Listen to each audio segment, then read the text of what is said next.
Dear students, myself Rakesh Singh, Associate Professor in Chemistry, Government Degree College Kathuwa, Union Territory of Jammu and Kashmir.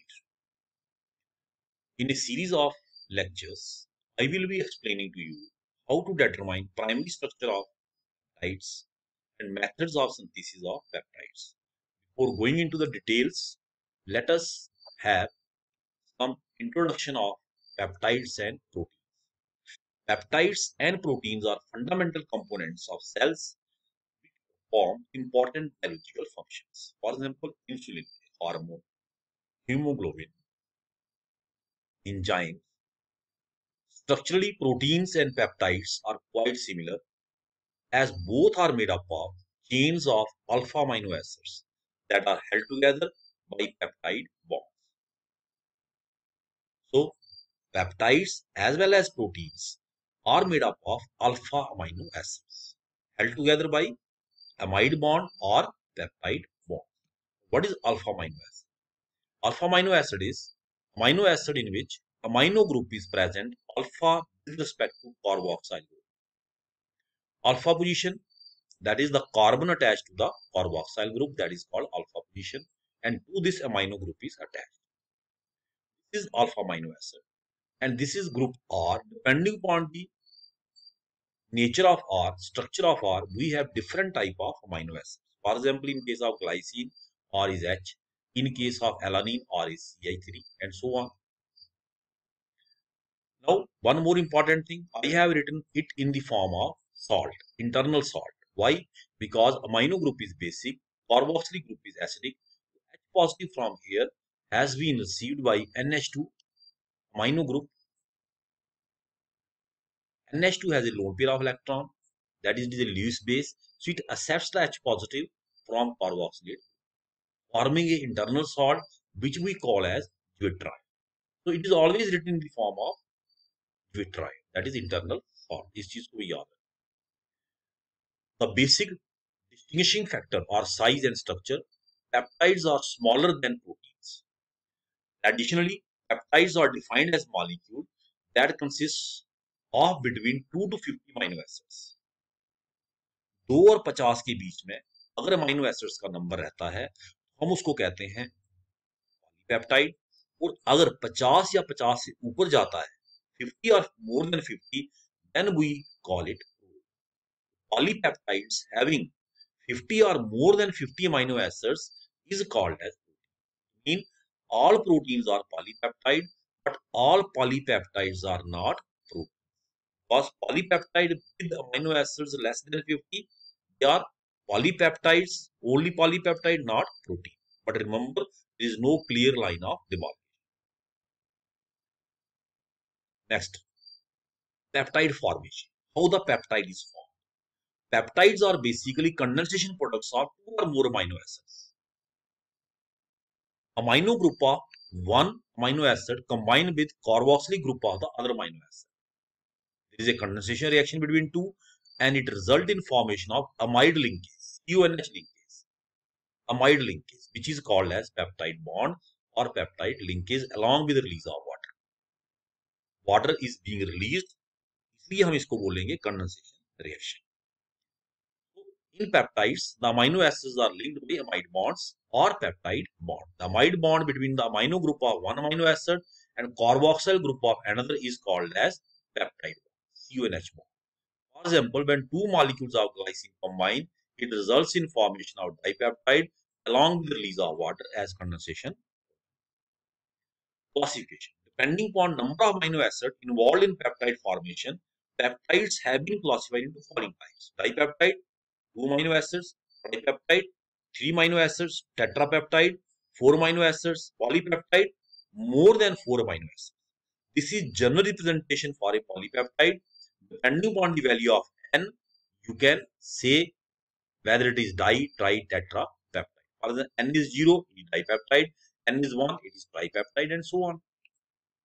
Now,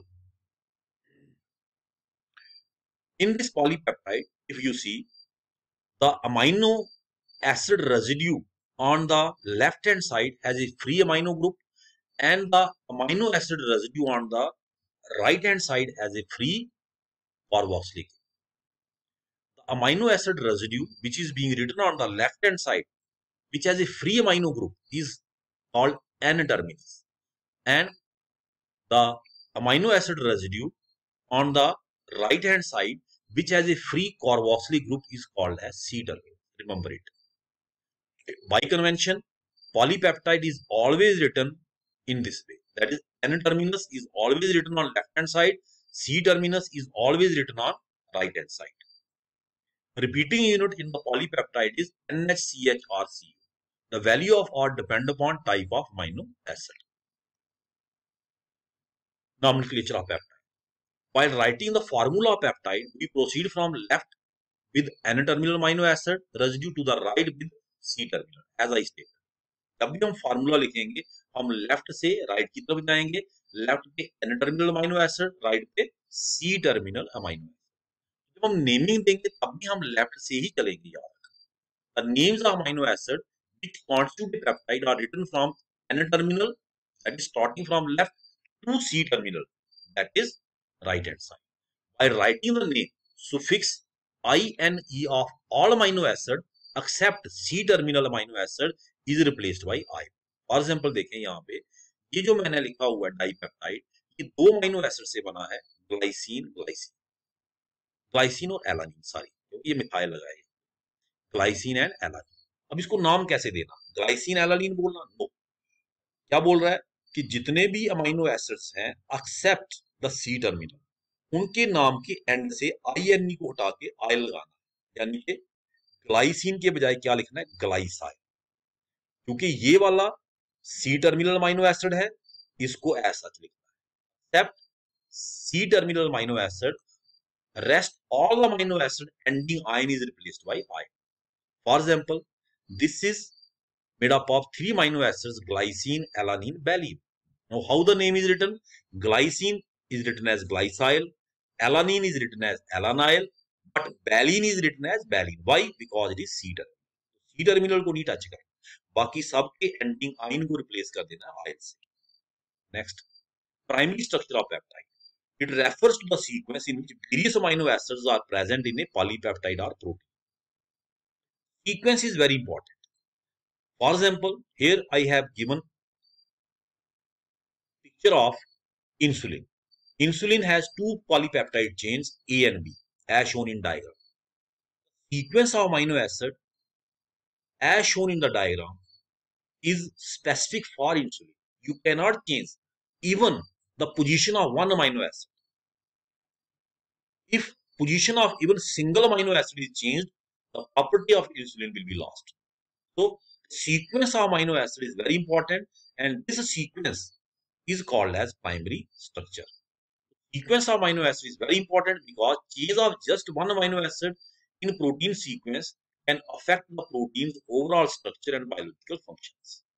For example, change of just one amino acid in polypeptide sequence of hemoglobin causes a disease called sickle cell anemia. Means cells are there but they are not working. It is called as sickle cell anemia. खून की कमी ये नहीं कि blood नहीं है, haemoglobin है पर डिफेक्टिव है. Determination of primary structure. Primary structure determination involve following steps. First step is determination of amino acid composition. Primary structure को डिटरमाइन करने के लिए सबसे पहला काम क्या होगा, हमें अमीनो एसिड की कंपोजिशन डिटरमाइन करनी है कि गिवन प्रोटीन में कितने टाइप के अमीनो एसिड्स हैं और उनका नंबर क्या है. जैसे ग्लाइसिन है तो ग्लाइसिन के कितने मॉलिक्यूल हैं, एलानिन है एलानिन के कितने मॉलिक्यूल हैं. That is called as amino acid composition. How it is done? The given polypeptide is completely hydrolyzed to its constituent amino acids.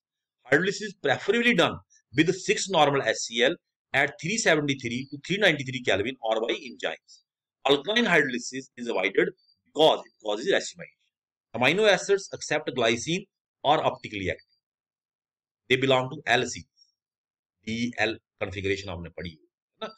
तो racemation हो जाती है, तुम्हारा जो पर्पस है वो लूज हो जाएगा. So that is avoided. The mixture of amino acid thus obtained is separated. After hydrolysis, the mixture is separated and individually identified by either ion exchange or gas chromatography. Weights of each amino acid is noted. Separate किया, उनके weights को note करना है। From the weights the moles of each amino acid is determined, total weight से उनके moles को determine कर देना और मोल्स से नंबर का पता चल जाएगा। So hence number of each type of amino acid present in a given polypeptide और protein is then calculated. Step 2, sequencing of amino acids present in a given polypeptide or protein. After determination of amino acid composition का पता चल गया, अब हमें sequence का पता करना है। सी टर्मिनल या एन टर्मिनल से स्टार्ट करके दूसरे सिरे तक, एन टर्मिनल से स्टार्ट करके सी टर्मिनल तक या सी से स्टार्ट करके एन तक हमें पता करना है कि कौन सी पोजीशन पे कौन सा amino acid. So after determination of amino acid composition, the next and most important step is to determine sequence of amino acid in a given polypeptide. This is done by terminal residue analysis and partial hydrolysis. Terminal residue analysis को understand करने के लिए पहले understand करना पड़ेगा what is meant by terminal amino acid residue. The terminal amino acid residue written on extreme left of polypeptide chain possesses free amino group, मैं पहले ही बता चुका आपको, it is called N-terminal amino acid, whereas amino acid residue present on extreme right of the polypeptide chain possesses free COOH group and it is called C-amino acid, C-terminal amino acid. तो polypeptide chain में जो left पे, extreme left पे जो amino acid है उसका amino group free है, उसको हम एन टर्मिनल अमाइनो एसिड कहते हैं, और एक्सट्रीम राइट पे जो अमाइनो एसिड है उसका सीरोलेच ग्रुप फ्री है, उसको हम सी टर्मिनल अमाइनो एसिड कहते हैं। The whole process of terminal residue analysis involves treating a given polypeptide with a suitable reagent which selectively reacts with either N-terminal amino acid or C-terminal amino acid। कहता है terminal residue analysis में हमने क्या करना है, given polypeptide को suitable reagent से treat करना है जो या तो एन टर्मिनल अमाइनो एसिड से रिएक्ट करेगा या सी टर्मिनल अमाइनो एसिड से रिएक्ट करेगा selectively. As a result N terminal और C terminal amino acid gets labelled, वो लेबल हो जाएगा, उसके साथ ग्रुप अटैच कर दिया, वो लेबल हो गया, डिस्टिंग्विशिंग हो गया बाकी अमाइनो एसिड से, get labelled, which is then selectively removed by partial hydrolysis of polypeptide and hence identified। उसको selectively वहां से रिमूव करके आइडेंटिफाई कर लेंगे, वो ऑलरेडी लेबल हो चुका है, उसके साथ हमने ग्रुप अटैच कर दिया है। The resulting degraded peptide N terminal या सी टर्मिनल जिसको भी आपने टैग किया उसको आपने सिलेक्टिवली रिमूव किया, सिलेक्टिव रिमूवल के बाद जो पीछे पेप्टाइड बच गई that is degraded peptide. The resulting degraded peptide is then again subjected to same treatment and one by one the whole sequence of amino acid in the given polypeptide is determined। क्योंकि हमने दो terminal की बात की है तो terminal residue analysis भी दो type. The sequencing of amino acid can be done by following two methods: N-terminal residue analysis, C-terminal residue analysis। Thanks। Next बोलने से पहले मैं आपको बताना चाहूंगा कि ये जो हमने बात की एंड में N terminal residue analysis and C terminal residue analysis, in the next video lecture I will explain these two methods used for sequencing of amino acids, N terminal residue analysis and C terminal residue analysis. मैंने N और C की बात की तो ये बच्चे मैंने यहां बताया हुआ है diagrammatically, N terminus C terminus. Thank you very much, thanks.